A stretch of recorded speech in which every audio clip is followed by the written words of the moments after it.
Thank you so much. Good morning to council members, state policymakers, and team members and members of the public. I'd like to call the special August meeting of the Social Equity Council, the August meeting of the Social Equity Council to order. At this point, I will call the roll. Councilwoman Alverio. Councilman Arroyo. Councilman Betts. Here. Andrea Comer, I am here. Councilman Gaddis.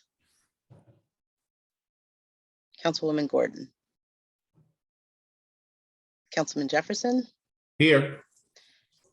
Councilman Lehman. I see him. Councilwoman Name. Present. Councilman Pelka. Good morning, Madam Chair. Morning. Councilwoman Shaw. Present. Good morning. Good morning. Councilman Shirley. Here. Councilwoman Valeries. Present.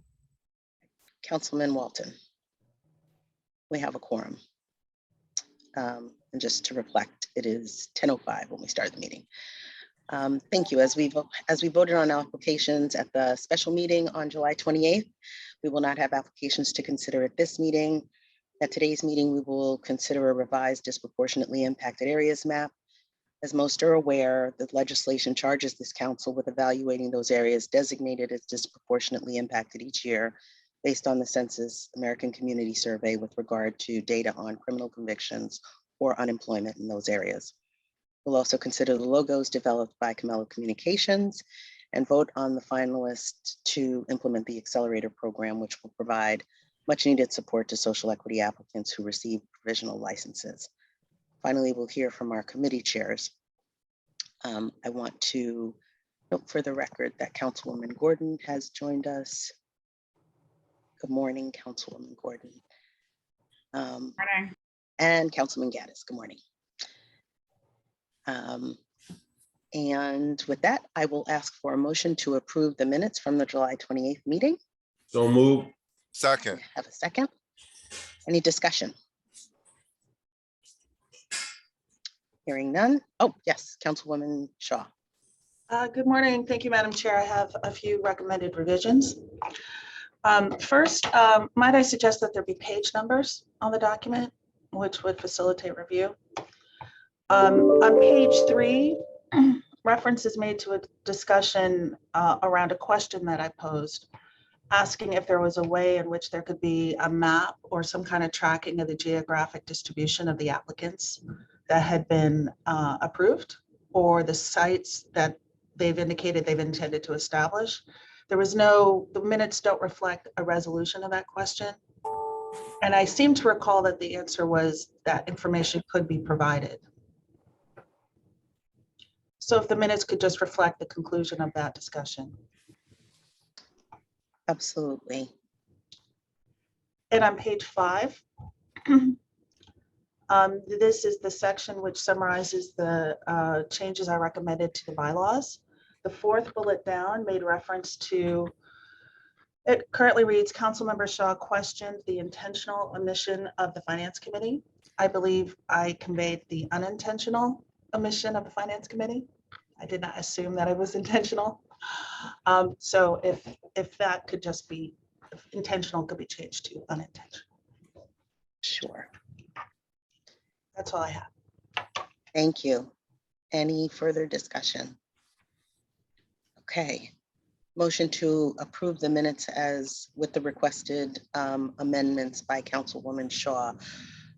All in favor? Aye. Aye. Any opposed? Any abstentions? Great. With that, I will turn it over to Director Clay. You're on mute. You're on mute. Okay, good morning, everyone. Thank you for all for being here. Council members, good morning, public, good morning. So we had a very, very busy July, and we will have an equally busy August for Social Equity Council office. I would first like to give a staff update. My second slide, please.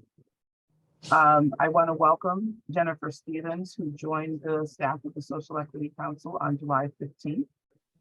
Jennifer is our associate accountant, and she will begin working with the Finance Committee on helping to develop a budget for fiscal year 24 and managing all things related to social equity, budget, and accounts. So Jennifer Stevens, I don't know if you turned your camera on just to say hello, but thank you and welcome. I have also recommending a couple of changes to positions. We had been approved for a brand manager. And I have asked that we're going to change that to a program manager. We have secured and have a contract with Canelo Communications, and those positions would be duplicative services. And so I'm changing that brand manager to a program manager. And we also had put in for a fiscal administrative officer. And at this time, we do not have enough work for 2 financial staff members. So we're going to also change that to a program manager. Those 2 new program managers, one will be working very closely with our workforce committee in the Office of Workforce Strategy in workforce development efforts that we are going to be responsible for. And the other will be responsible for the broad-based reinvestment of funding and managing the grants and the applications and how that whole process is going to roll out. We were approved already for a paralegal, and we'll be adding a secretary too. Already on staff, we currently have Crystal Morris, Jennifer Edwards, Christina Diamond, Coma Matrevig, and myself. So I don't know if members have any questions on the updating of staff. Back to the slide. Councilwoman Naeem has a question. Councilwoman? Thank you. Yeah, just wondering if you have a updated org chart you'll be able to share with us soon, just to get a sense of sort of how. Okay. Yes, I am. I'm putting that together. I'm just trying to work on the reporting structure. Okay, great. Thank you. Sure. Okay, yes, slide 3. So we've been in the news, folks, in case you hadn't heard. We have done several interviews as a result of our voting on social equity applications and moving those forward and just been moving the process forward. So we've done interviews just recently with ICC Radio, NBC, and Andrea and I did a joint interview with Hearst Media. These are some of the news articles over the last month. We've tracked about 10. There's probably more, but these are some of the keys, and we will be sending all of the links to those articles out to the members of the council, and we will probably post them on our website as well in case people want to take a look at them. So the works, what are we working on? So everything that you will see and you will hear today is a result of the support of the Social Equity Council staff. So the social equity application review and verification, as we know, is on and going. And we've reviewed 41 applications for Section 149, a cultivator. We've reviewed 14 EJB applications that have been submitted and 6 retail license applications that have been submitted for total of 61 recommendations to date and 21 approvals. Marketing and outreach, you'll hear more about the logos that will be presented today, and the council had input on looking at the website design, and we'll continue to be able to have input on the marketing strategy and the redesign of the website and some of our branding materials. Our Accelerator program, you'll hear from the finalists from that program. We started this RFP in May and did interview 3 final presentations, and this is the results, and I think you'll be very pleased with the results, and the folks we have will be recommended for finalists. Low interest cannabis loan program is in its final draft. So I am recommending that we create an ad hoc committee to complete this program in its entirety and present to the full council in September or October. And so I will have those discussions with the chair, and I believe with the governance committee chair. policies and procedures, the sale or change in ownership or control of a social equity license. That regulation was published to the Secretary of State's website, and it is currently under a 15-day public comment period. Workforce development plan, we met and the Workforce Development Committee, and in July, at a special meeting, the council voted to hire Cone Resnick to work on workforce plan development reviews. And so we are right now working on that contract, and we should be starting workforce plan reviews sometime in the next week or two. We are still finalizing the date for the council retreat. We're honing in on a date in early September, and we are working on having the retreat to be a live in-person session. The Social Equity Council fiscal year 2024 budget, proposed budget, is due October 1st. So we will be working with the Finance Committee and OPM to create and present that budget. Year-end expenditures, I believe you will hear more from the Finance Committee Chair, but we did present the final expenditure report to the Finance Committee and ultimately to the Council for review. And if anyone has any questions, I can certainly answer them for you. Legislative recommendations we are working on with each member of the council, looking for recommendations, and they are due October 1st. And so we plan to finalize our recommendations during our retreat in September. Today, you'll also hear the DIA annual recertification, a presentation on how it was, how the recertification was done and what the new DIA map looks like. Question from Councilwoman Gordon. It was just for the retreat. I wasn't clear if that was in person or virtual. I just, for scheduling reasons, I was just trying to. Yeah, we are proposing it to be in person. It'll be, I mean, certainly the council can, and if I think if folks have issue, we can certainly, if we decide to do it in person, we can certainly make accommodations for folks who need to meet virtually. Councilwoman Shaw. Thank you, Ms. Clay. In your report, you described the work regarding 14 equity joint venture applications as ongoing. Are those in addition to the 14 applications that were denied at our last meeting? That is the first round. And so the equity joint venture application period is open. So it's on a rolling basis. So the first review of what we had was 14, and we have more to come at our next vote. So I'm sorry, just to clarify. So the 14 that are listed in your report, they're the 14 that have already been presented? Correct. Okay. And voted on. And voted on. Okay. Are the applicants allowed to resubmit their application to cure whatever defect was in the original application? They are. Okay. And is that why it's reflected as ongoing? Yes. Okay. Thank you. You're welcome. Councilman Jefferson. Do we, this is a question for the chair, Madam ED. Do we have to move your report? Do we have to accept it? Because if so, we should put a motion on the floor and then have these questions presented during the unreadiness. If not, we could just continue. I was just curious. Yeah, Councilman Jefferson, I don't believe this is more for the council's information and not necessarily one that requires a vote. Director Clay really just wanted to make sure the council members were aware of the activities for the ongoing month. Thank you, Madam Chair. I was just concerned about procedural matters, but that's fine. Sure. Thank you. Thank you. And I do have a slide of the next meetings of the various councils, committees of the council. So you can see that finance will meet October 20th, outreach September 9th, workforce October 19th, policy September 15th, governance October 26th. Accelerator program will meet as needed.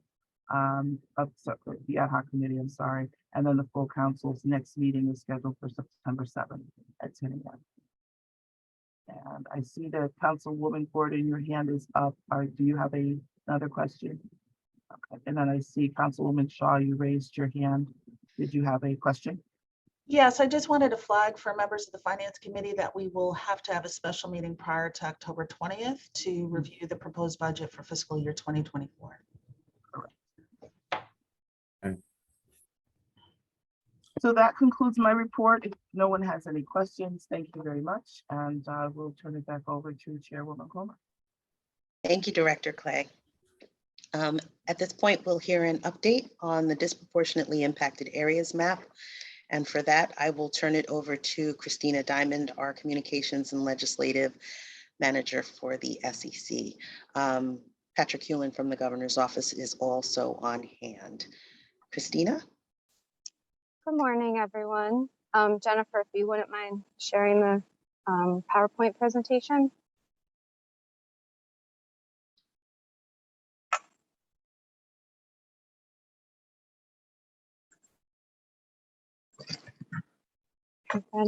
Jennifer? Oh, she's ready.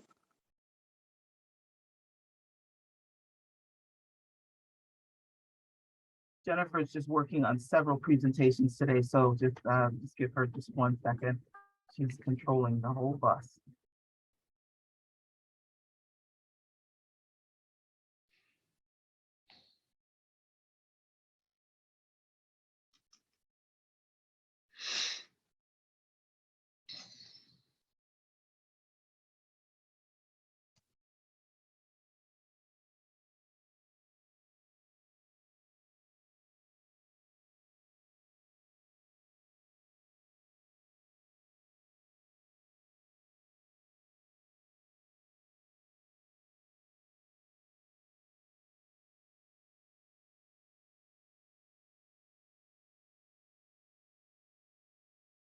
Okay. Good morning, everyone. So next slide, please. Per Public Act 21-1, the Social Equity Council is responsible for annually recertifying the list of disproportionately impacted areas. And the council's equity programs are targeted towards these areas, including social equity licensing preference and community reinvestment efforts. And using a similar process to the effort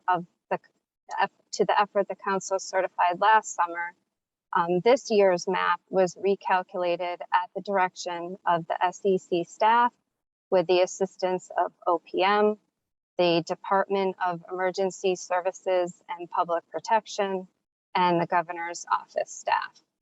And Patrick is here today to give an overview of the data and to help explain how the DIAs are calculated.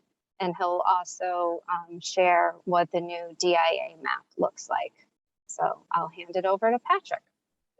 Patrick, before you get started, Director Clay, Councilman Walton is unable to join. He says his link is expired. Can we resend that to him, please? Will do. Thank you. Patrick, go for it. Good morning, everyone. My name is Patrick Hewlin. I'm the Governor's Associate Policy Director, and I'm here to talk today. As I previewed last Thursday, based on kind of the fluid roles as this effort has been standing up, I offered to help out, as well as a number of folks from other state agencies with the computation of this map, since it's largely the same process as last year. So I'm just going to go through a couple of slides to describe kind of how the technical aspects of this worked. There were a few kind of small, decisions that needed to be made as to how to treat the data most accurately. Those decisions were made by SEC staff, with technical consultation from the agency experts. So I'm just wanted to kind of frame up the discussion that way, and I'll dive into kind of how the technical aspect of the calculation works. So let's just start off with some basic background. As I think folks are familiar with, the Census Bureau divides the entire country into this kind of hierarchy of areas to enable geographic analysis of data. And this is what enables the kind of targeting of certain areas, like what is envisioned in the cannabis law. So the law, as many of us likely remember, is focuses on census tracts, which are kind of approximate a neighborhood. Each county has a number of census tracts in it. They have about 4,000 residents on average.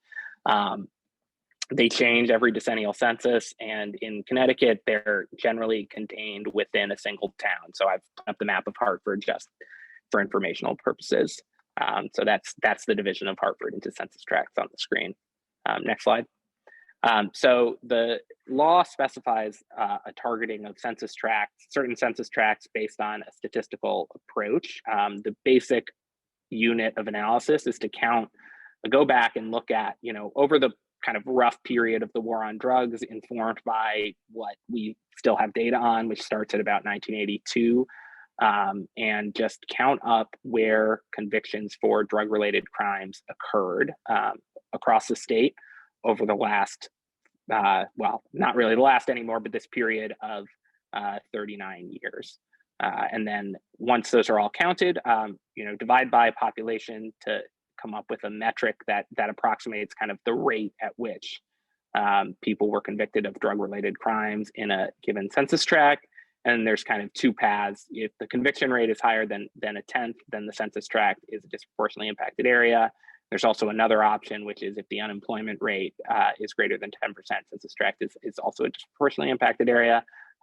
This year, at the direction of council staff, the decision was made to focus on the conviction rate piece based on the way the legislation was written. Next slide, please. So this process started out with a data pull on June 30 of the same data as last year, which resulted in even though it's a fixed period, there are, for various reasons, there may be new convictions that showed up in the data from 2020, even over the past year, because it's based on the arrest date, but the conviction doesn't actually qualify until someone's adjudicated as guilty in terms of counting. I think that's, we're looking at maybe, a couple thousand additional convictions. It's hard to compute the exact number because it's hard to kind of match them up between the two data sets, but it's probably a couple thousand additional convictions added to the data set. So each comes with an address of where the person convicted resided at the time of the arrest. In some cases, that's something that is resolved cleanly to an address that we recognize now. But in the case of the older data, it might be something that a police officer in a town, any town in the state, wrote down on a paper form in 1985 that was then typed up and inputted into an electronic database. So there could be all sorts of data quality issues with the arrest data, and I'll go into in a second how some of those were addressed. But I think we have to remember here that this is kind of an imperfect data set, and that there are some quality issues, and the goal is to kind of count as accurately as possible. So the next step is to take these addresses and turn them into find out what census tract they reside in. The first step is to turn it into a GPS coordinate. So that's a process called geocoding, which is a well-known kind of data analysis technique. A number of the addresses are misspelled, or people are marked down as being unhoused. And so a number of issues prevent addresses from geocoding cleanly. So DESPI has a geocoder that they use for the 911 system that is quite accurate. We tested last year a few different options, and DESPI's was the best. So it was used to geocode all of 270,000 records that we pulled this year. Out of that number, 247,000 just geocoded successfully to an in-state non-correctional address. Next slide. So after the team applied some techniques to improve the geocoding. So for example, some large apartment complexes were often written down, or especially public housing, but not only in the cities generally. Police officers in those cities had a tendency to record the apartment complex and not the address. So the apartment complex name had to be replaced with the address of the complex. There was a variety of cleanup techniques applied to remove things like last known address. Town names had to be standardized. After that process, there were still a number of addresses that just couldn't be identified as to a defined location. So no known address, unknown. Obviously, you can't figure out where that is. Someone who's unhoused, a hotel, a correctional facility were not included, a PO box, and a number were just missing: town, state, and zip code. And then after that, there was a quality filter applied to make sure that all of the addresses were placed in the correct town. So any that were placed in the wrong town by the geocoder were discarded. And I'll just say that this is essentially the same process that was followed last year. Next slide. So the 255,000 records that could be geocoded using the techniques above were then allocated to, I'm sorry, that's a typo. It's 883 census tracts in the state now as of 2022, or as of, sorry, the 2020 census. So those records were then counted up in each census tract, and the remaining that had an identified town, but were not able to be geocoded successfully, were allocated proportionally across census tracts in the listed town. So in essence, if a town had a number of extra addresses that did not geocode successfully, they were spread proportionally among all the census tracts in the town, which was, in my opinion, the most accurate way to account for those records. Next slide. So after that was done, the conviction rates for each census tract were calculated. 186 out of 883 census tracts were identified as disproportionately impacted areas. That represents 18.6% of the population of the state lives in those census tracts, but account for 63% of the historical drug convictions. So a substantial majority of the historical drug convictions were in these tracts, which I think matches up with kind of the intuitive understanding of the impact of the war on drugs that I had. And it's important to, I think, remember this whole process, that every one of those records in this 270,000 record data set represents a person, right, who was convicted of a crime, and I think we all understand the background as to why the war on drugs was started and what its goals were. And so I think this kind of validates the approach to some degree, and also, gives a kind of sobering perspective on what happened in Connecticut communities over the last 40 years. So, as I think many of us would expect, the DIA tracts, these 186 census tracts, are 68% Black and/or Hispanic, compared to 26% statewide. That also makes sense, I think, given our knowledge about what the war on drugs was. And could you go to the next slide? So this is the updated map. Council members, you have in your inbox a comparison to the previous year's map. Much like last year, areas in yellow are not disproportionately impacted and areas in blue are. So I believe this is my last slide, so I'm happy to take any questions on the technical aspects here, and on any of the policy pieces, I will defer to the SEC team. Questions from council members? Thank you, Patrick and Christina. I do not. Oh, yes, Councilman Shirley. Thank you, Madam Chair. Question is, did the new data add new DIAs to the map? And if so, could you describe the changes it made overall to either the population makeup or geography of our DI, of our understanding of what the DIAs were?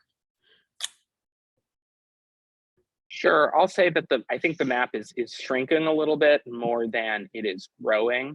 There are a couple added areas, so you should have the full comparison in your inbox. But that is that's largely what's happening here. Okay, thank you. Additional questions? I know I thought part of the recommendation from, I thought it was the study that was done, was to look at whole cities instead of census tracts. I guess my question was, is that something that we should discuss in our legislative, like is that something that will be discussed in the legislative recommendations to change legislatively? Or I'm just trying to figure out what happened with that conversation. I thought that was presented a few months, I don't remember when, but I thought we had a conversation about that. Just looking for an update there. Yeah, that would have to be a legislative recommendation made to the General Assembly. That was a recommendation that came, a preliminary recommendation that came from the study, which is not yet finalized. But certainly if that was something that this council wanted to consider, it should be included in those legislative recommendations. And I believe Director Clay has asked the committee chairs to have those conversations at their committee meetings. Through you, Madam Chairwoman, just so I register this early, I am not in favor of whole cities. It's not practical. That's ridiculous. And I will fight that tooth and nail. So be warned and prepare yourselves accordingly. Whole cities, that's not going to happen. Councilman Gaddis, thank you. Further conversation or discussion or questions? All righty. I do have. Oh, yes, Councilwoman Shaw. Thank you. Thank you very much for the presentation, Mr. Hewlin. You had indicated that in our that we had received a comparison of the disproportionately impacted areas for 2021 and 2022. I believe that's the name of a document. Is that the document you're referring to? That would highlight changes? All right, I'm just trying to interpret it. Oh yeah, in that document, the ones from 2021 only, so the ones that will no longer be designated as disproportionately impacted are in red. The ones that are new are in blue, and the ones that are in both are in purple. Thank you very much for that. Additional questions? Yes, just a follow-up question. So both the 2021 designations as well as 2022 were based on the same census data, but just new geocoded data regarding convictions and arrests, correct? Madam Chairwoman, do you want to say something about the unemployment rate piece? Sure. Thank you. So originally the information was run, the first iteration was run with both data points. When it was rerun with the same data points this time around, there were some outliers that, and in my opinion, and I think it would be opinion that would be shared with the council, there were areas within the state that did not live up to disproportionately impacted areas. So we are talking about areas like New Canaan and Simsbury and Madison. So the data was rerun with criminal conviction data only, because the legislation says you can use criminal conviction data or unemployment data. So that was how the new areas were designated. Yes. Thank you. So is that the rationale for de-designating or removing from the definition of DIA towns like Wallingford, portions of Orange and West Haven? Would that explain why those areas are no longer considered disproportionately impacted?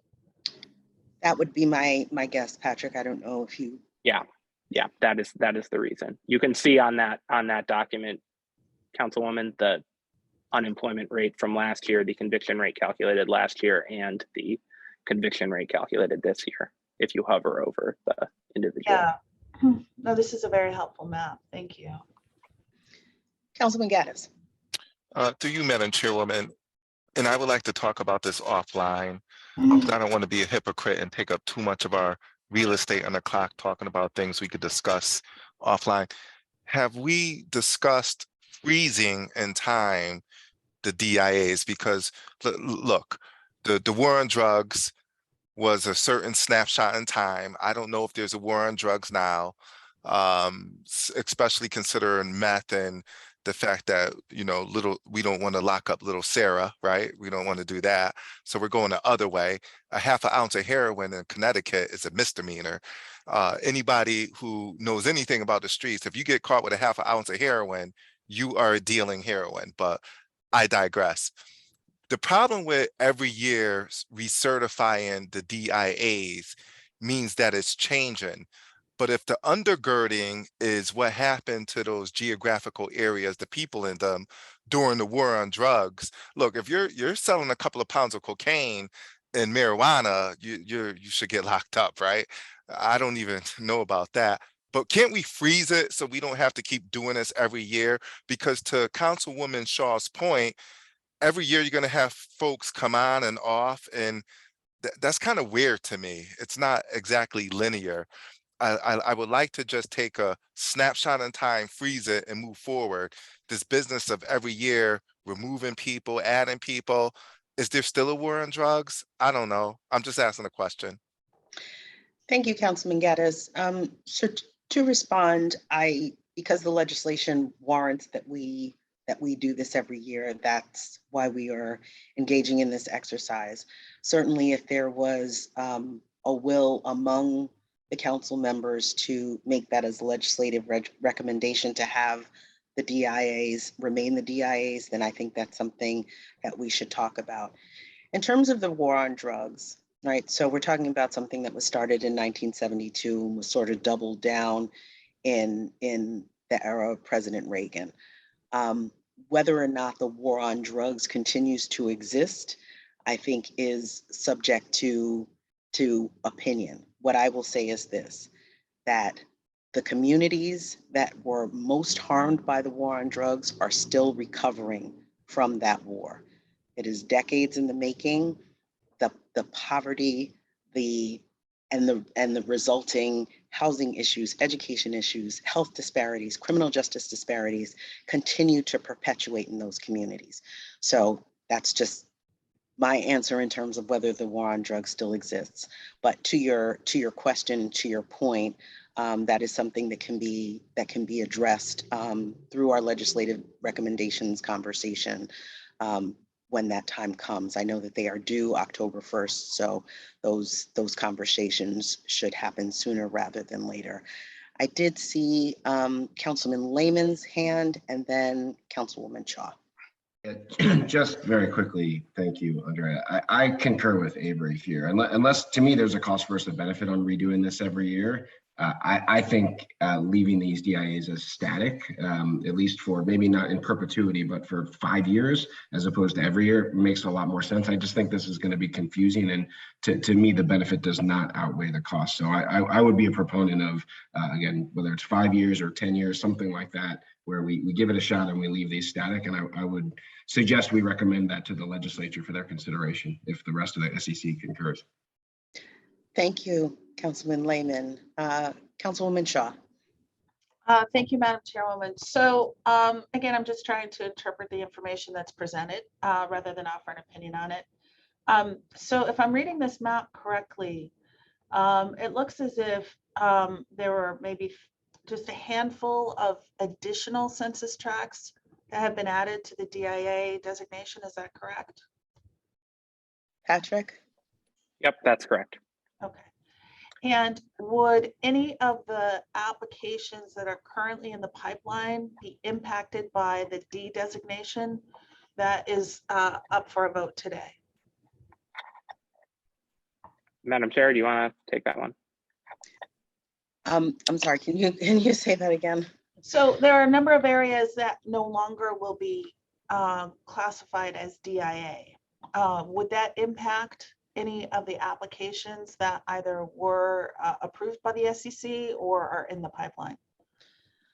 That is a very good question, and I actually do not have the answer for that. However, I can get an answer. Patrick, if you don't.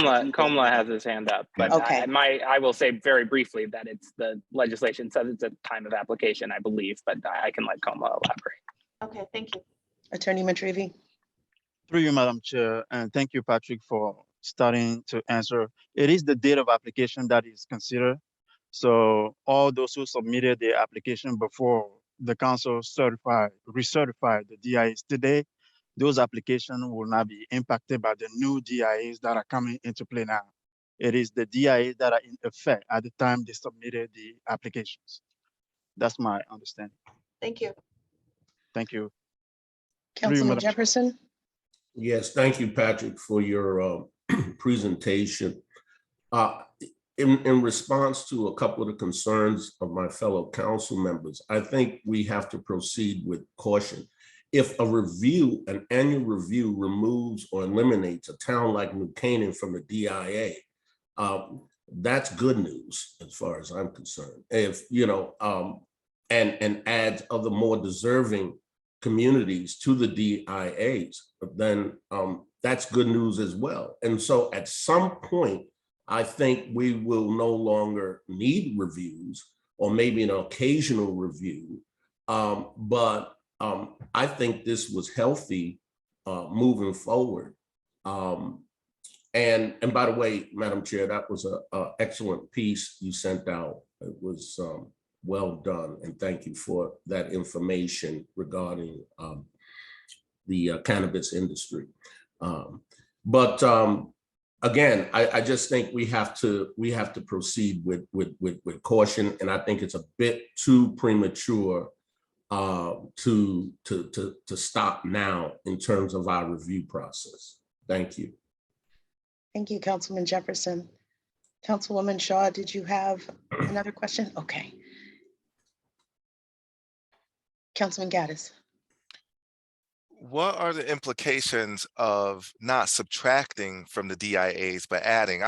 Fundamentally, and it just doesn't make sense to me that we started this situation on the premise of a certain set of geographical areas being disproportionately impacted by the war on drugs, and now we're removing people, but I don't know if there is a war on drugs. It's kind of it's silly. I think we should maybe add and not subtract. I don't know if statutorily we could do that, but fundamentally, I have a big problem with removing, whether it's New Canaan or not. There's people in the suburbs who were hit too that aren't captured here, but we can't let the good be held hostage by the perfect. I don't like this system. I think this whole map system is crazy. I don't like it, but professionally and from a mathematical standpoint, we have to have a floor in the ceiling, but removing people who were just added last year, it makes me feel kind of not so smart. That's all I'm going to say about it. I think sometimes I come away from these meetings dumber. Thank you, Councilman Gaddis. Any additional questions, comments, concerns? Councilwoman Shaw. So if I can appreciate the concerns expressed by my fellow council members. I'm curious to know, and perhaps this is a question for our attorney counsel, that is, whether we have discretion to add DIAs, but leave in place the DIAs that have already been approved. In other words, are we bound to remove areas from the definition of DIA?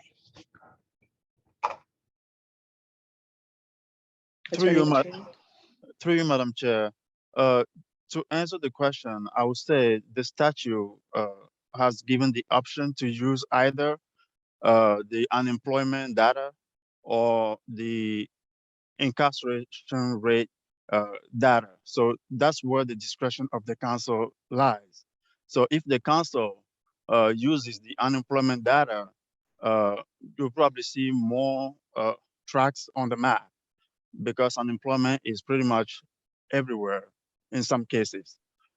If the council decide to choose incarceration rate, which seems more associated with the war on drugs, and which seems more reasonable when it comes to talking about the war on drug and the disproportionately impacted area by the war on drug, then at that point, the council should use the data, and using that data will result in not having those unemployed individuals who are not from those towns that have been impacted by incarcerations due to the war on drugs. So that's where the discretion of the council lies, is the word "or." Through you, Madam Chair. Thank you, Attorney Matrivi. So if the council were to exercise its discretion in the fashion that Mr. Matrivi described, would that change the elimination of the DIAs that are set forth in the comparative map? If the council, the map you have in front of you that the council is about to recertify is based only on the incarceration data. If the council decides to go the other way and use only the unemployment data, that will produce a different looking map. I believe in the communication that was sent prior to the meeting, the members of the council had the opportunity to see the difference between what we had last year and what we have now. So it will give you an idea of what other towns could be added to this thing. As Madam Chair pointed out, towns like New Canaan may be part of it, and other towns that usually are not popularly seen as a DIA will be included as well. So that's what the council has to deal with. Patrick? Yeah, I just want to add one piece of context, which is that this, although the Attorney Matrivi outlined the kind of limited amount of discretion the council has here, if you look at the way unemployment rate is supposed to be included, it could be included in the statute. It has a very clear definition of what data source you're supposed to use, which is the most recent 5-year estimates from the American Community Survey. And I will just say, from a technical perspective, one of the challenges with using census tract level unemployment data is that they're creating an estimate every year of what the unemployment rate is in each census tract. And census tracts are pretty small. The American Community Survey tries to survey 1 in 100 US residents every year. They don't get to that even. So, we're talking, they're out of a 4,000 person census tract, maybe they're interviewing 30 people. And if they happen to get the wrong 30 people, a census tract with that may be doing very well might have a very high unemployment rate in the estimate. So that's all to say that I don't think you would get the same unemployment rate tract as you got last year. I think you would just get a different set. There would be some overlap, but it's not going to be, there's kind of some statistical noise in the data. Thank you. Councilman Gaddis. To you, Madam Chairwoman, and to Patrick or whomever could answer this. So this data is off of the most recent data from incarceration rates and unemployment rates, correct?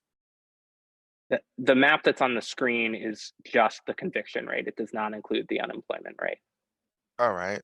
So we had a couple of jurisdictions that dropped off, correct? That's correct. All right, so let's unpack this little onion and unpeel it. So we have a governor and a former governor who wanted to lower incarceration through whatever means. We are letting people out of prison. There's a lot of societal factors going on that our incarceration rates are low, whether they're attributed to the war on drugs or drug convictions. That's a whole nother conversation. What I'm saying here is we adopted this map based off of drug convictions in the snapshot of time when we did it last year.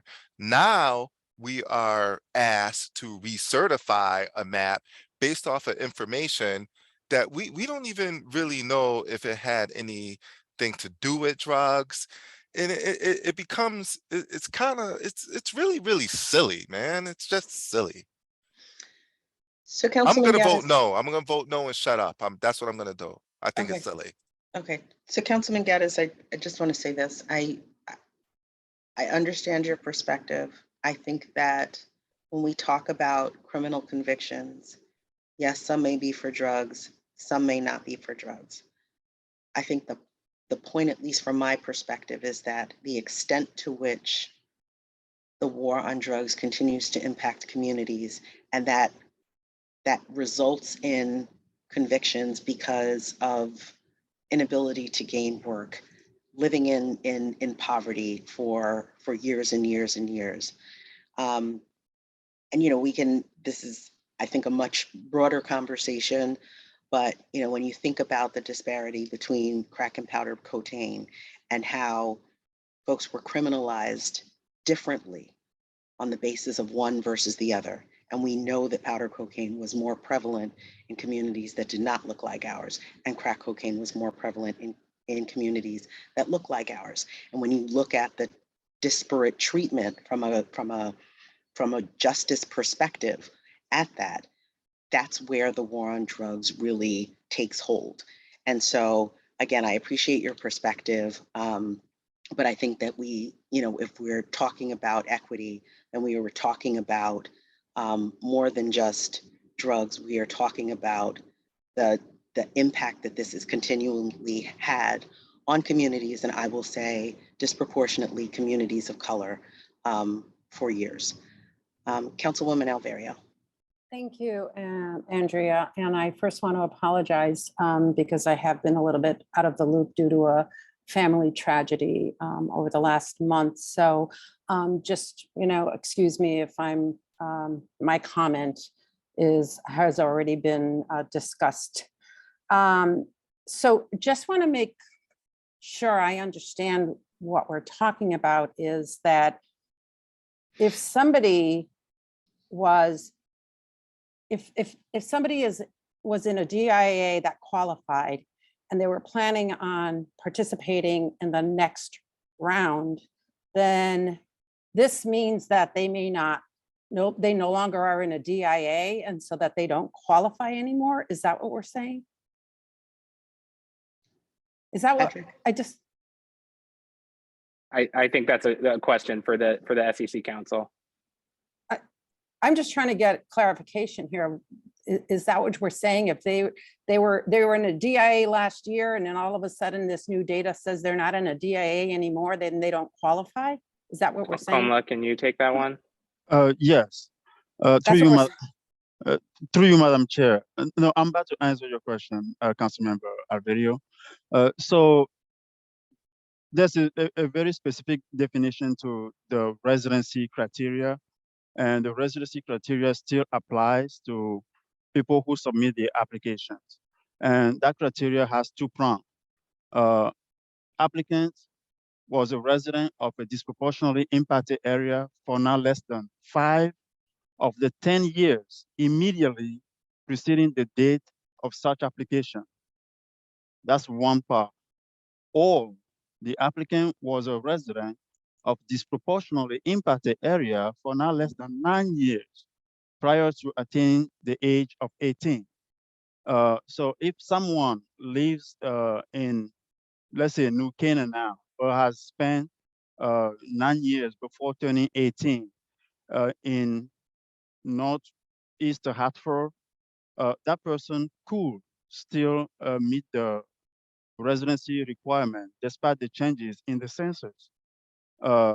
If that person has lived in a DIA for 5 of the 10 years immediately preceding the date of the application, the person may still qualify.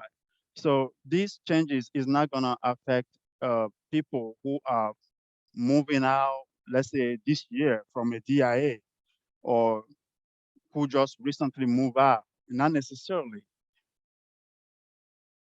Through you, Madam Chair.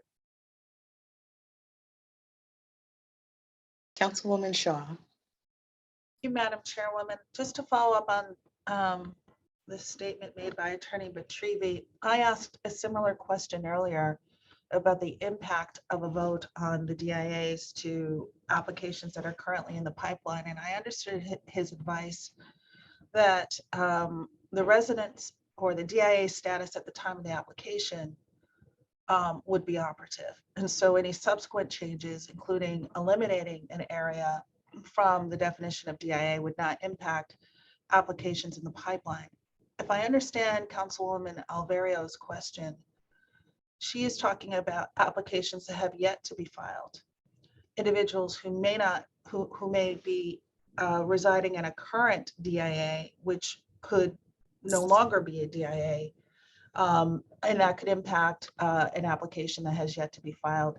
So to be clear, Attorney Matrivi, are you saying that even if an application isn't filed, if someone is residing in a DIA as of 2021, that would not, and that area was later eliminated from the list of DIAs, that they could still apply? Through you, Madam Chair, I'm saying, what I'm saying is it depends on what criteria, what criteria of the residency the person is claiming. There are two ways to qualify for residency. There's a 9 years before turning 18, and then there's a 5 of the 10 years immediately preceding the date of the application. So depending on which one the person is claiming residency on, the person may still qualify. Now, the question you asked earlier, that question was about when those who already submitted the application before today, and those who already submitted the application, they've already submitted the application under the previous census. So no matter what, it will be that census that will apply to the application that are currently being reviewed.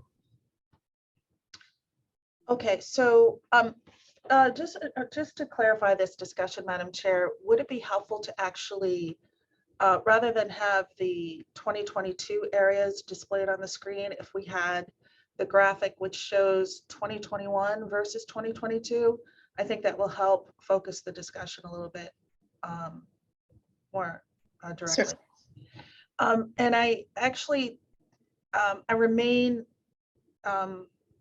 unsatisfied with the response that it depends, because it would strike me that if an area is no longer considered a DIA, then for any application going forward, that 9-year, that 10-year residency and or 5-year residency requirement would be tied to what is currently defined as a DIA. So that actually remains in question, even with the explanation from council. Mm-hmm.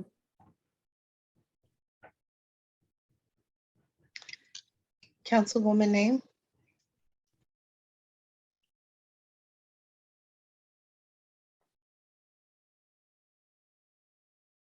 Okay. I see your hand went back down.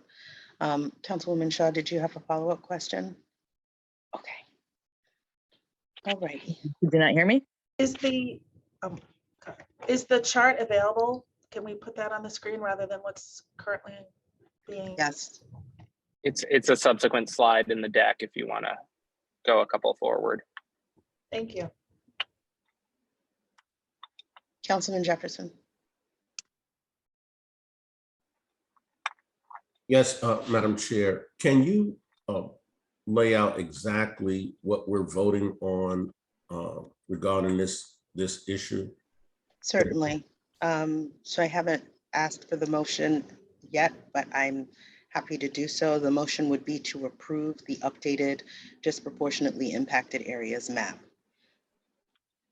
So if we want to continue the discussion with the motion on the floor, I will entertain that motion. I want to move that motion so we can move ahead. Okay. If that's okay with you. Sure. Will you make that motion? Yes, I move the motion. May I have a second?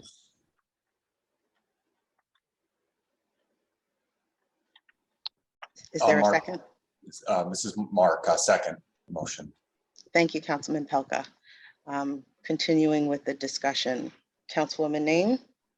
Sorry, are you guys able to hear me now? Yes. Apologies, technical difficulties earlier. I just wanted to, I think, clarify along the lines of what Councilman Shaw was saying. So I guess there's a question for Attorney McCravey. Simsbury was identified as one of the areas that was previously as part of a disproportionately impacted area, and in the new census map is not. And so if I was a resident of Simsbury for the last 20 years and was planning to submit under a social equity application, a application for a license, but with this new map, I would no longer be living in a disproportionately impacted area. Does that mean I cannot submit as someone that is part of a disproportionately impacted area? Does that help clarify, I think, the question that's been sort of floating around? I think we just want clarity if that's, that I don't see it causing too much trouble, but it could potentially bring up those questions from individuals who have not applied yet, but we're living in those areas and we're planning to. Yeah, that was exactly my point, Councilman. Councilmember Naeem. So based on the specific example that you have given, if you were living in Simsbury for the past 20 years, including 9 years before turning 18, right, you qualify. Then you qualify, despite these changes. Then you qualify. Even though we're saying it's not a disproportionately impacted area anymore. Even though we're saying it's not a disproportionately impacted area anymore, but you were living there for 9 years when it is a disproportionately impacted area. And if that application is already submitted, yes, it will be reviewed. You meet that criteria for that application that's already been submitted. But if it's not submitted, if I was planning Yeah, on that's right. doing it If next it's year. not submitted is the question.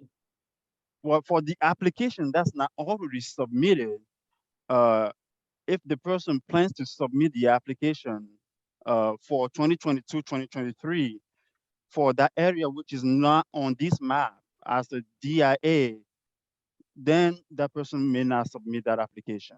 Well, that's the whole point that we're trying to make here.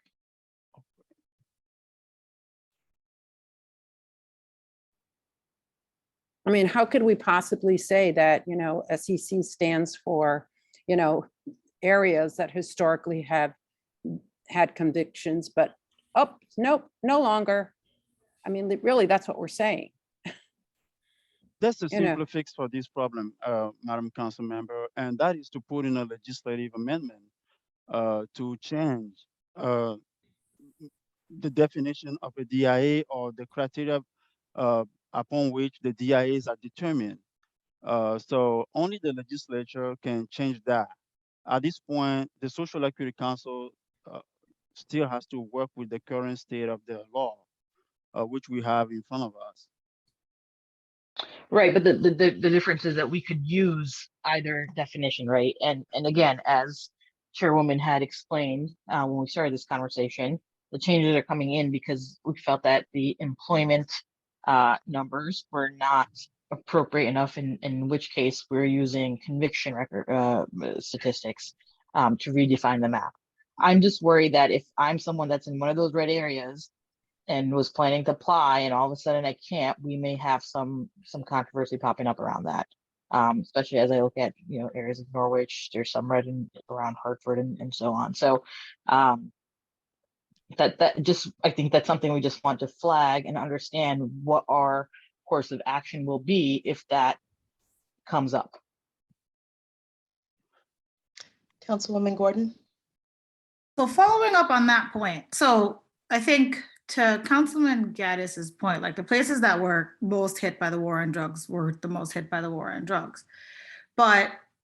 And I think like somewhere like Simsbury, that's like up for discussion about whether we believe that that should be a part of this map or not.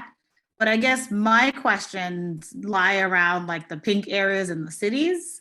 Like I'm not sure if like there are certain areas in Waterbury that got much better in the last year, or the areas in Hartford. And so I know it's hard to make this like to have this conversation without having the global conversation about everywhere, but it just seems like Norwich is I mean, I don't understand census tract, so maybe that's a teeny tiny area of Norwich that's like one street over from the other street, but short of are we required by statute to recertify the map? I guess that's my question. Yes. Because Every if we are year we required have by to, statute. every to year we recertify have the map. to recertify the map. It's in the legislation. And then if we didn't switch from unemployment to conviction rate, because I think what I think about is like, I don't want to shrink the map any smaller than it already is because it's teeny tiny, right? So if we kept the original map of whatever we said we were going to do and have that be the thing that we use to calculate it and not the new one, I guess, do we have what that map would look? Would it just look like the map that we used last time? Or would it expand and create more space on the map? Because I think, to everybody's point, the areas that have been hardest hit, like, yes, there's generational poverty, there's lots of impacts on the communities, but I'm never okay with shrinking the map. So I think that's going to be my point there. And if the process that we've set out was limited in opportunity to begin with, so I don't know if I'm okay with limiting more opportunities, specifically for like the Norwiches, the Waterburys, New Haven, Bridgeport, Norwalk, Hartford. Every one of those cities that have been hardest hit by the war on drugs are seeing a shrinking map here. So I think that for me is a little bit problematic if we want to continue to keep open access.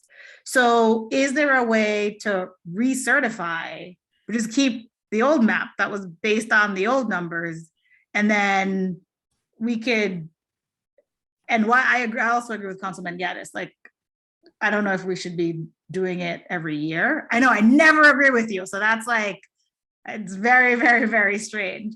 But I think I'm questioning the idea of making the map smaller, because if you live in Simsbury, you still have the income requirements. It's like, it's not necessarily like we're changing everything. So that's just the point that I'll flag. That's just a little problematic for me. And I'd love to see what the map would look like if we kept the old data and didn't use conviction over employment or however. So the map that's up on the screen now does provide the comparison. The pink areas, I believe, are actually, you know what, rather than confuse it, because I want to make sure I'm getting it right, I'm going to have Patrick explain it, because I think there is a way to glean what the map would look like with all of the information included. Patrick? So the current map shows the red are the areas that are being taken off the map, and the blue are being added. There are only a couple blue areas in New Haven and Hartford, I believe. But what I will say, and my understanding of the legislation, and I want to be clear that I'm not I am not the right person to provide the council with legal advice, but my understanding of the legislation is that if you're going to recertify, you have to use the most recent data, and you're supposed to recertify every year. And the choice is whether you use the unemployment rate, the conviction rate, or both. Last year, they were both used. So a DIA qualified if it had either qualifier, either statistic met the relevant threshold. This year, only the conviction rate was used, and that that triggered the several tracts to drop off that were qualified by the unemployment rate this year. Now, the counterfactual here, I think, is that you could use both again this year. If you did, you would still get all these you would still get many of these red tracts dropping off the map. You would get a new set of blue tracts that will have some overlap with the red tracts on this map, but it will be different. This is, this is just, me speaking, but I agree, this is kind of a strange result. Councilman Shirley, and then Councilman Gaddis and Councilwoman Shaw. Thank you, Madam Chair. Is there a situation, this is a question for Patrick. Is there a situation wherein an application has been filed in a DIA that is now not a DIA, and therefore there can be no more applications filed from that area. I do want to say again that I'm not the right person to provide the COUNCIL with COUNSEL. Okay. So I don't want to get into that, but if you want to ask Attorney Matrivi the question, you should be Sure. welcome. Thank you. And so the questions for Attorney Matrivi, if we have a situation where applications have been filed in a DIA that now is no longer a DIA, and therefore there can be no more applications from that area. Through you, Madam Chair, I have not, we are still going through to make sure of that, to identify all of the DIAs that are no longer DIA, to see how many applications we got specifically from all those areas. But so far, I have not yet identified an application that was filed from a place that was a DIA, and that's no longer a DIA. We are still in the process of sorting that out.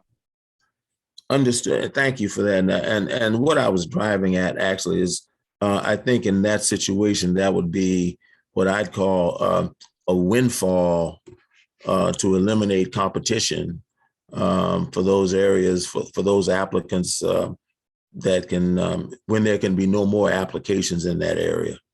But I don't think that's what we intend though. So, but anyway, yeah, thank you. Appreciate that. Thank you, Councilman Shirley. Councilman Gaddis. Patrick, when we talk about unemployment rates, are we using the U3 number or the U6 number? Because let me just preface my remarks. In finance and people that really care about the economy, no one cares about the U3 number. Only the government cares about the U3 number because it's a cosmetically adjusted number.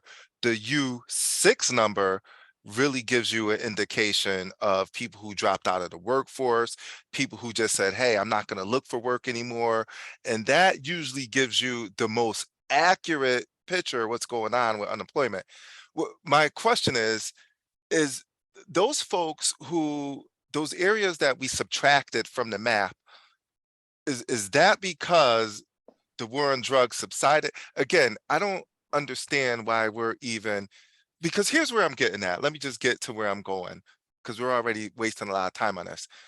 Is if you're saying to us, we have to recertify this map and we have to either subtract or add, and that's what we have to do, then why are we voting? Isn't that like rubber stamping? And I woke up this morning and I look very handsome and I don't look like a rubber stamp. At the end of the day, here's what I'm going to do. I'm going to let you guys talk about it a little bit more. And there's a motion on the table. I am about 30 seconds from making a motion to amend this motion to keep the map intact and only add and not subtract. So say what you want to do, because in 30 seconds, I'm going with my motion. Go. Council, did you want an answer to your question, Councilman Gaddis? No, it's rhetorical. They use the U3 number. I don't need the answer. Councilwoman Shaw, and as Councilwoman Shaw asks her question, I'm going to ask this council's grace. I have to leave the meeting. I have asked Councilwoman Naeem to take over for me as chair. Councilwoman Shaw.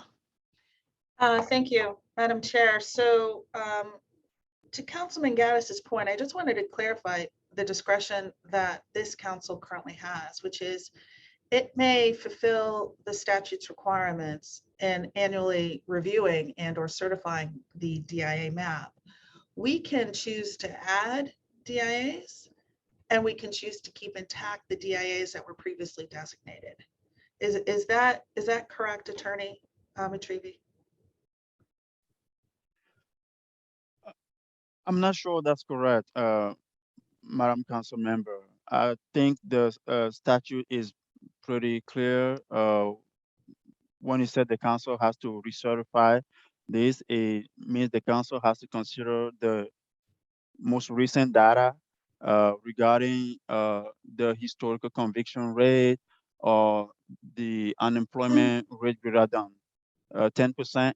So the council doesn't have too much discretion there. So I look at the statute and I read and interpret the language given its plain meaning. And I don't think we are constrained in keeping the map intact. I agree that there is a requirement that we recertify. And I think that the motion that that Councilman Gaddis described is one that this council could properly undertake. I will say though, on the point regarding the new areas, the blue areas recently added to the definition of DIA and points that have been made by other council members, for those living in those newly designated areas, the conclusion is that those areas have in fact been disproportionately impacted by the war on drugs. The train has left the station, however. Those residents no longer can, well, I guess there will be subsequent rounds of license applications for the cultivator license, for retail and others, but really they've missed a powerful opportunity to meaningfully participate in the cannabis market. And so I would be concerned about the implications of that. And I think that was embedded in Councilman Shirley's comments as well. But with that, we'll move on. I hope that Councilman Gaddis offers his motion because I like it. Thank you, Councilwoman Shaw. I believe Councilwoman Valerie has her hand up. Thank you. I do also agree with Councilman Gaddis. I also had one other possible suggestion is it possible for the council to say that we will not take up this vote, but we were going to propose legislative changes to keep the map the way it originally was kept, as there was a lot of conversation early on about doing, and just not make any of these changes at this time. Making a conscious effort to understand that there could have been a flaw in the mentality or the philosophy of the original statute. Thank you. Councilwoman Alverio. I just wanted to say that I support Councilman Gaddis's comments and look forward to his motion. Thank you. So we have a motion on the table. I believe. To you, Madam Chairwoman, I move to amend the motion to keep the map intact as presented and add whatever geographical areas need to be added, but not subtract, and to look at the legislative language and maybe revisit this through legislative session. But my motion is to leave the map intact and only add those that are presented by Patrick and company. Thank you. So I hear a friendly amendment, I believe. So Councilman Jefferson, either you accept the friendly amendment or you rescind and we have a new motion on the table. Yeah, thank you, Madam Chair. I don't know if we can do it. Attorney Matrivi just addressed that point. And we might want to table the whole matter until we all have a better understanding of what the map means and what these and just flesh out some of these issues that are being raised. Point of order, Madam Chairwoman. Attorney Matrivi seemed unsure himself. That's my point. He used, I think I got a piece of paper. He used the word think 7 times. Think versus I know is totally different. I cannot rely on Attorney Matrivi. I'm going to rely on, the motion's here. We vote on it. Matrivi, William Tong, all the powers that be could do their thing. Because otherwise, why are we even voting if we have to, if we shall, if we must? I'm not doing it. You could do it. Oh, yeah. Well, if I may. You may. Gaddis, if I may. I am relying on our attorney. So vote no. To provide us with guidance as to whether or not. It sounds like he needs guidance. He needs guidance. So point of order, Councilmember Gaddis, we have a original motion by Councilmember Jefferson on the table, which was amended by my motion. Well, he has to accept the friendly amendment. No, it's a motion. It's not a friendly amendment.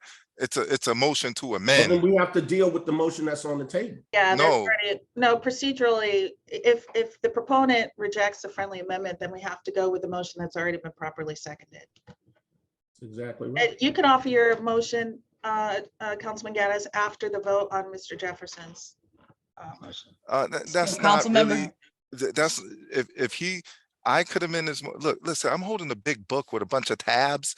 I mean, if you guys want to do this and add 10 minutes on, we can. He made a motion. My motion supersedes his motion. It's amendment to his motion. We don't have to vote in his motion to have my motion. He made the motion, I made an amendment to the motion. That's how it works. I'll send you a copy. My motion is up front. My motion to amend his motion. You could jettison my motion and go back to the underlying motion. That's how that works. I could give a tutorial if you want it. So Councilman Gaddis, if you're willing for us to address the motion that Councilman Jefferson made, and then. But we I can- amended his motion. I would like my motion to keep the map intact, to add whatever needs to be added, and we'll take a legislative examination moving forward. That is the motion on the table. Now, whether someone seconded my motion, that's another discussion. I didn't hear a second, but you're not just gonna throw away There- my motion So there was no second to that motion yet. yet. And Patrick and Christina, I see your hands raised, but until we figure this motion situation, I can't address that, just so you know. So I don't hear a second. All right, so now we Is go there a back to, second to the motion made by Councilman Gaddis? If not, I would like to go. Can the past- motion be repeated? Apologies. I the had to motion, take a the phone motion call. is to keep the map intact, not to subtract, add what needs to be added according to the rubric, and to re-examine the legislative language moving forward. That's my motion. That's my amendment to the underlying motion. Motion. So if there's no second, we go back to the original motion. If no one wants to second my motion to keep the map intact and add what needs to be added and move forward and examine this legislatively. I'll second that motion. I want to second, yeah. I want to second it. I think Yeah, there I was 2 seconds. Thank you. I knew it was coming. I just had to slow down. Councilmember Pelka, your hand is up for discussion on the second motion. Yeah, I don't know if it's on, I guess now we're discussing Councilman Gaddis's motion or. My guess- motion, my motion's up front. Got it, sir. I think that I'm speaking with wariness about Councilman Gaddis's amendment only because it feels almost too theoretical what we're being asked to vote on, because it feels unclear over what map we're actually voting to certify. And I'm wondering if the council would want to consider tabling a vote on certification on the map until we can receive greater clarity in a future presentation on the map, on the interpretation. Just because it just feels that there are a number of component parts that we're being asked to consider the certification. And I just would wonder if that would be another venue. I would feel more comfortable with that. I'm going to listen to the discussion that follows, but I would be inclined to ask the table a vote on any certification today and to take it up at our next convening. Thank you. Patrick?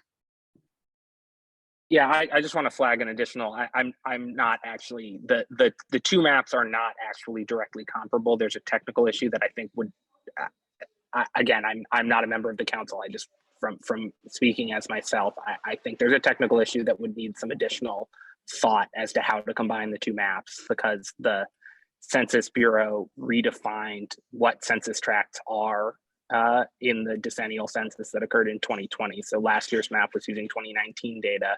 This year's map was using 2020 data.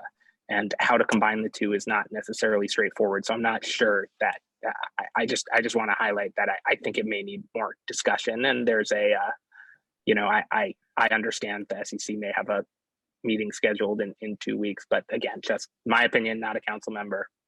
But I think that maybe, I'm not sure how I would, post a map up on the state's open data portal like we did last year. that Yep. displays the two maps overlaid. That's why this is in a different format. It's because it's you can't really display the two on top of each other. That's all. I apologize for being so, picky. Thank you. Christina.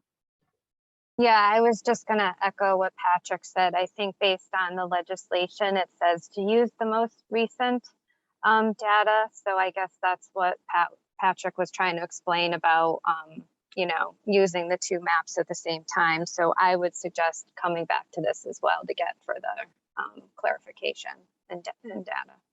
Thank you. Councilman Gaddis. Madam Chairwoman, thank you and Andrea Comer for indulging me multiple times. I don't mean to be a pain point. I just believe that this whole situation needed to be slowed down a little bit to give it a little bit more dialogue and thought. And I was very uncomfortable, but it sounds to me, no matter what side you're on, there's enough council members on this call that there's some unreadiness. So I'm willing to withdraw my amendment to the underlying motion with the expectation is we have a couple of weeks to kind of have some phone calls, get it right, to see if there's a win-win as far as all of our sentiments. So at this point, Madam Chairwoman, I'm willing to withdraw my amendment on the underlying motion. Thank you. Madam I Chairwoman. appreciate that. Councilman Jefferson. I have raised that prior to the amendment, and I think it's prudent if we do that. I think that's the correct course of action to take. Great. Councilman Okay. Jefferson, I'm sorry, through you, Madam Chairwoman. Could you text me so I can figure out how to get the black hand? I don't even know how to get the black hand. Could you text me? I'm using the same. I got to ask my son. Thank you, everyone. Thank you. So Councilman Gaddis, you have revoked your motion for an Yes. amendment, Does correct? that require me to revoke to rescind mine, or? Your Well, he has motion is rescind- now the underlying motion. My Yeah, motion's so gone. I'll rescind mine as well. Thank you. So we do not have a motion on the table regarding the certification of this map. Thank you all for the discussion on this. For next steps, I believe what I am hearing is Attorney Matravy and Patrick and Christina, we would like to have a much more clear understanding of what data points this council is able to recertify using.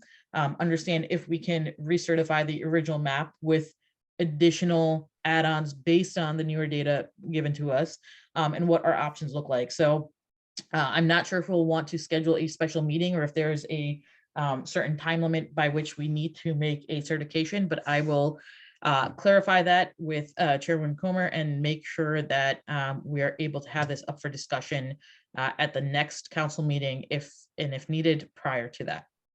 Any questions on it?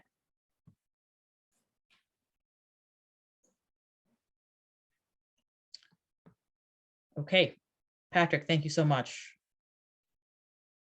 Thank you. Great to see everyone. All right, moving forward, and I apologize, I am just pulling up the agenda again. I believe we are in committee reports, starting with the Finance Committee. Thank you, Madam Chair. Just a moment. So as members of the council know, the Finance Committee has oversight of the budget for both the SEC staff as well as the administration of various programs that staff administers. We've been incredibly grateful for the support of DECD, where the SEC is housed for administrative purposes. The DECD budget staff has been keeping track of expenditures in the budget until our executive director was able to fill critical positions. And as she mentioned during her report, we now have an associate accountant on board. And we're grateful that Jennifer Stevens will be working closely with DECD budget staff, the executive director, and the Finance Committee to continue to track the budget and account information. In your meeting materials for today, we've included the latest information about the SEC's budget for fiscal year 2022, which just ended on June 30th.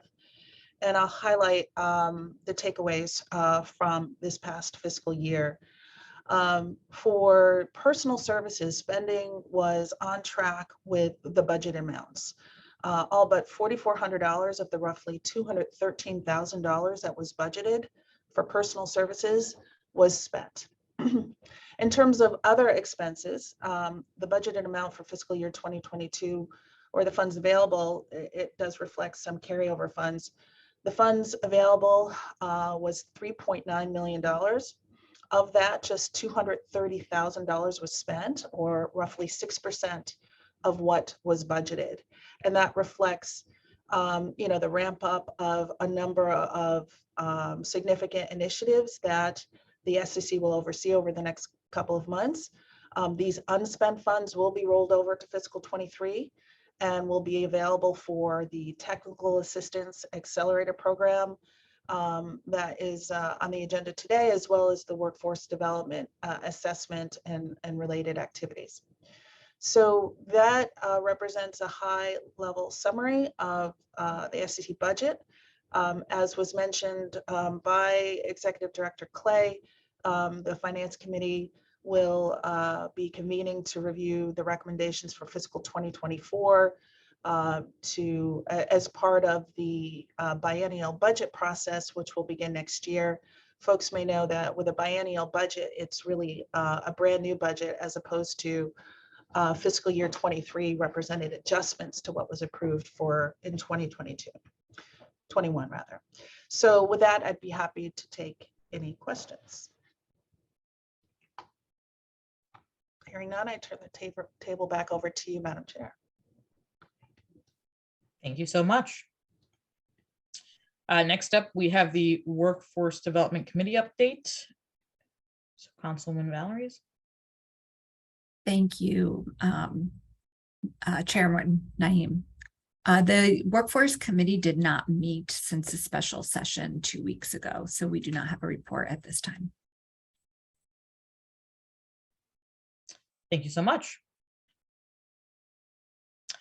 Next up, we have the Accelerator Ad Hoc Committee. So provide an update, a presentation for the finalists that the Accelerator Ad Hoc Committee had made a motion to send towards the council for approval is here today. So we have Dale Sky Jones and Sarah Bodley, and they will have about 10 minutes to give us a presentation, followed by some Q&A. I know we're running a little bit behind schedule, but let's get started, and hopefully we can pack in your presentation in 10 minutes and allow for ample time for Q&A.